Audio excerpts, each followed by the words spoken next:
आकर आपने जो संध्या वंदन की बात कही, तो मैं तो यही कहूंगा, सूर्य ग्रह ब्रह्म है और आदित्य मंडल गद्य है। इस संसार में ब्रह्म ही संध्या है, या यूं कहिए ब्रह्म और जीव की संधि ही संध्या है। इस संसार में हर मनुष्य को संध्या करना चाहिए, क्योंकि संध्या करने से रात्रि और दिन के पापों का चरण हो जाता है, और हाँ, भूल से किए गए पापों का विनाश भी हो जाता है। संत कहते हैं इस संसार में यह निश्चित है, व्यक्ति अकेला जन्म लेता है और अकेला ही मृत्यु को प्राप्त हो जाता है। अकेले ही सुख दुख शुभ अशुभ तथा अच्छे कर्म करके स्वर्ग की प्राप्ति करता है, और बुरे कर्म करके नरक की प्राप्ति करता है।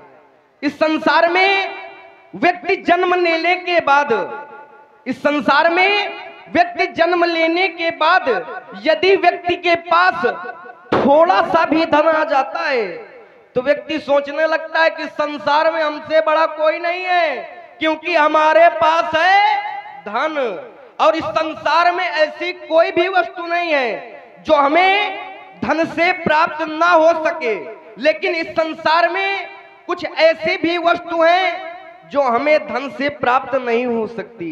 जैसे कहा गया, धन से पुस्तक तो मिलती है लेकिन ज्ञान नहीं मिलता, धन से सुख तो मिलता है लेकिन आनंद नहीं मिलता, धन से साथी तो मिलते हैं लाखों इस दुनिया में, धन से साथी तो मिलते हैं लाखों इस दुनिया में, क्योंकि जब हमारे पास थोड़ा सा भी धन आ जाता है तो बहुत सारे इष्ट मित्र बन जाया करते हैं।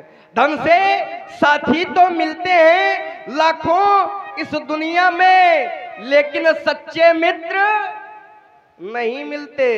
धन से संसार का सुख तो मिल जाएगा, लेकिन मां का प्यार नहीं मिलेगा। तभी संत कहते हैं बड़े वो नहीं होते, बड़े वो नहीं होते जो धनवान होते हैं, और बड़े वो नहीं होते जो बलवान होते हैं। बड़े तो वो हुआ करते हैं जिनके आदर और संस्कार बड़े हुआ करते हैं। संत कहते हैं यह जिंदगी हमें बड़े भाग्य से मिलती है, तो कभी कभी यह जीवन हमसे खुद से प्रश्न किया करता है, तुमने मनुष्य का शरीर पाया, तो मनुष्य का शरीर पाकर किया क्या? तो जिंदगी ने जिंदगी से पूछा, जिंदगी ने जिंदगी से पूछा क्या है जिंदगी? तो जिंदगी जीकर भी समझ ना पाए क्या है जिंदगी। सुख क्या है, दुख क्या है, शुभ क्या है, अशुभ क्या है, जन्म क्या है, मृत्यु क्या है, कथा क्या है, क्या हम लोग जीते हैं यही प्रथा है जिंदगी।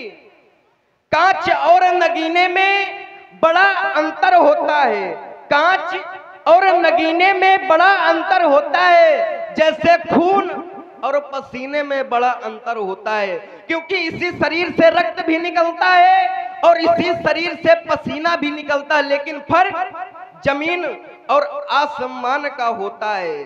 संत कहते हैं भेड़ों की तरह जिंदगी जीने वालों, संत कहते हैं भेड़ों की तरह जिंदगी जीने वालों, श्वास लेने और जीने में बड़ा फर्क होता है, क्योंकि श्वास तो एक पशु भी ले रहा है, श्वास तो एक पक्षी भी ले रहा है, लेकिन श्वास लेने और जीने में बड़ा फर्क होता है।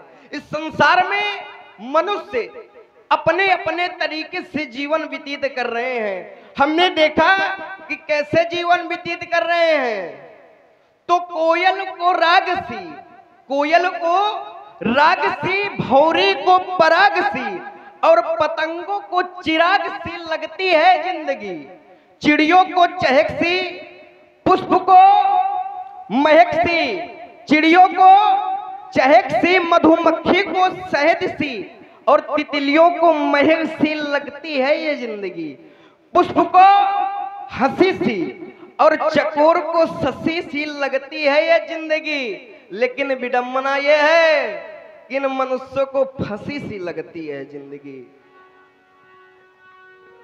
कोयल से पूछा गया जिंदगी क्या है, तो कोयल कहती है संगीत ही है जिंदगी।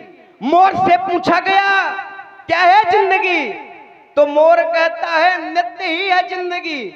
भौरे से पूछा गया क्या है जिंदगी, तो भौरा कहता है गुनगुनाना ही है जिंदगी। और इस संसार के मनुष्य से पूछा गया क्या है जिंदगी, इस संसार के लोग कहते हैं भैया। और ये आगे साथ ही हमारे जग निवास कुशवाहा जनपद सदस्य, उनकी ओर से 101 मुद्राएं प्रभु श्री राम जी, लक्ष्मण जी और महामुनि विश्वामित्र के चरणों में सप्रेम भेंट किया। बहुत बहुत साधुवाद, धन्यवाद। भौरे से पूछा गया क्या है जिंदगी, तो भौरा कहता है गुनगुनाना ही है जिंदगी। और इस संसार के मनुष्य से पूछा गया क्या है जिंदगी, तो इस संसार के लोग कहते हैं भैया यहाँ के बहुत बुरा फंस गए। ऐसा क्यों? आप लोग पूजा चाहे जितनी देर करें, यदि आपका मन उस पूजा में नहीं लगता तो वह पूजा आपको कोई भी फल नहीं प्रदान करेगी। और यदि एक बार भी परमात्मा का नाम आप मन से ले लेते हैं तो वही नाम आपको मोक्ष प्रदान कर सकता है। क्योंकि कलयुग का एक आधार कहता है, कलयुग केवल नाम आधारा और सुमिर सुमिर नर उतर ही पारा। यह प्रभाव इसलिए है यदि मंदिर जाया जाए तो परमात्मा के चरणों में मन अवश्य लगाया जाए, क्योंकि मन नहीं लगेगा। मन ही ऐसा होता है जो भगवान से दूर कराता है और भगवान ही के चरणों में भी लगाता है। हम लोगों को परमात्मा ने यदि इतना लंबा जीवन प्रदान किया है तो हमारा और आप सभी का यह कर्तव्य बनता है कि अपने जीवन का कुछ समय परमात्मा के चरणों में प्रदान करें। मेरे आराध्य, मेरे महाप्रभु श्री राम जी, मैं तो नित्य प्रति आपकी ही वंदना किया करता हूँ। एक बार सभी प्रेमी जन प्रेम से बोले प्रभु श्री रामचंद्र की जय हो। और इधर महापुरुष श्री राम जी अनुज जीवाचार्य श्री लक्ष्मण जी महाराज संध्या कर ही रहे थे। अचानक दृष्टि महापुरुष श्री राम जी की पूरब दिशा की ओर गई और देखा चंद्रमा। जो ही दृष्टि चंद्रमा पर पड़ी, महापुरुष श्री राम जी विचार करने लगे। ओ प्राची दिश शशि उयवु सुगावा, सिय मुख सरिस देखि सुख पावा, बहुरी विचार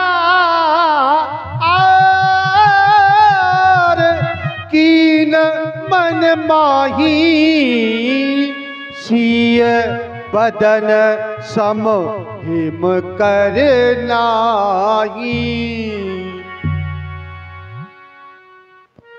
संध्या करने के पश्चात हमारी दृष्टि पूर्व दिशा की ओर गई तो देखा क्या, आज चंद्रमा बड़ा ही संदर्भवान दिखाई दे रहा है। मानो आज चंद्रमा ये कहना चाहता हो कि हे राम, तुम ये कह दो कि मैं सीता से समता कर सकता हूं। परंतु जब हम विचार करते हैं, क्या ये चंद्रमा उस जानकी से समता कर सकता है?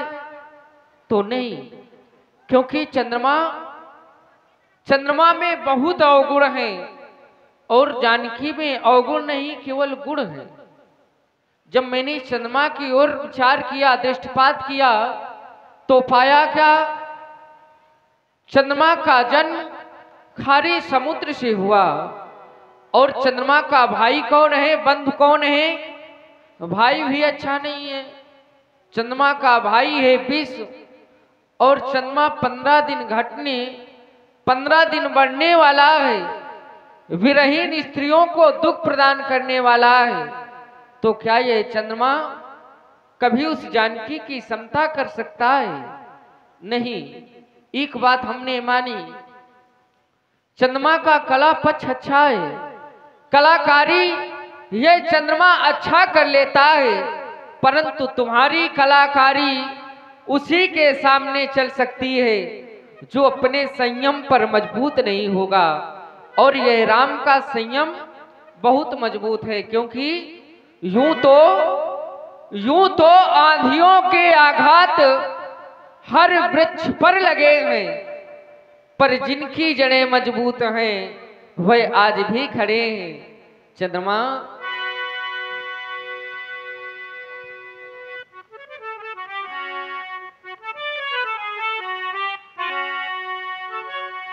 घाटाई बढ़ाई विरहीन दुखदाई गिरसई राहु निज संधि पाई। घटने और बढ़ने वाला ही चंद्रमा, और इतना ही नहीं, कोक शोक पद पंकज द्रोही अवगुण बहुत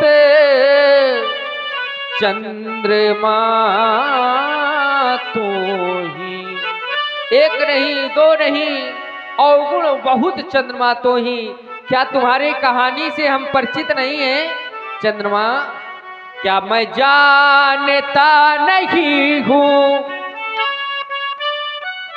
क्या मैं जानता नहीं हूँ चंदा तेरी कहानी कैसे करेगा समता सिया रूप की हैरानी।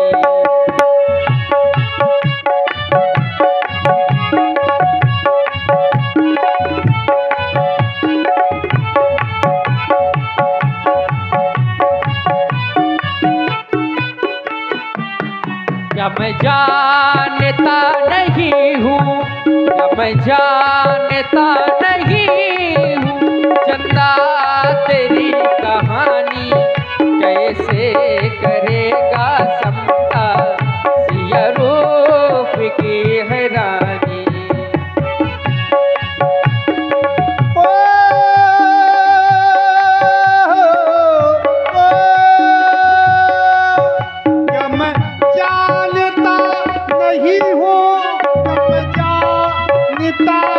नहीं हूँ कम जानता नहीं हूँ, कम जानता नहीं हूँ, कम जानता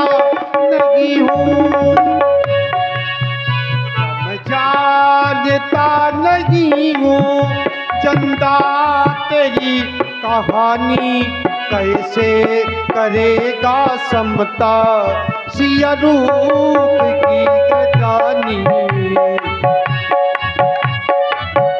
चंद्रमा के विषय में हमने जाना क्या? जाना ये योगी योगी योगी नहीं तू भोगी, क्षय रोग का तू रोगी, पृथ्वी वेदना का दाता कैसे कहूँ योगी योगी।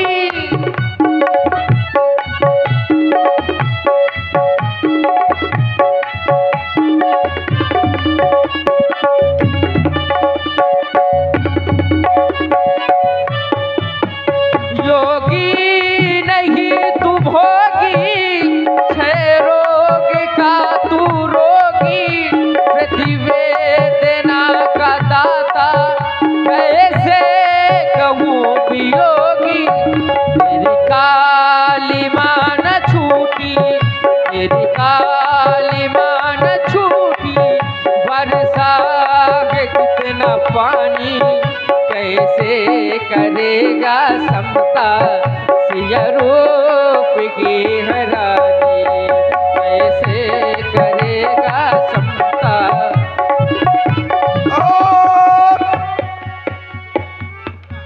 और ये आ गए हमारे सम्माननीय विनय मिश्रा जी, उनकी ओर से प्रभु श्री राम जी के सुंदर चंद्रमा के प्रसंग पर 21 मुद्राएं प्रदान किया। बहुत बहुत साधुवाद, धन्यवाद।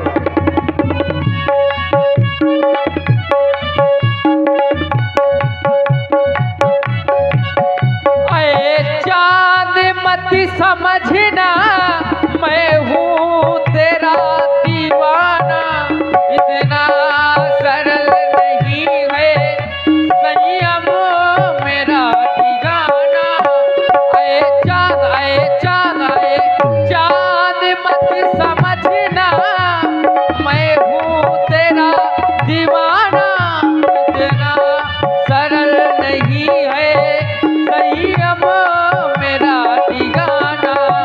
देवों की कोटि में था, देवों की कोटि में था, कर बैठा तू नादानी, कैसे करेगा समता सिया रूप की हैरानी। जब जानता नहीं हूँ चंदा तेरी कहानी, कैसे करेगा समता सिया रूप की हैरानी, कैसे करेगा समता सिया रूप की हैरानी।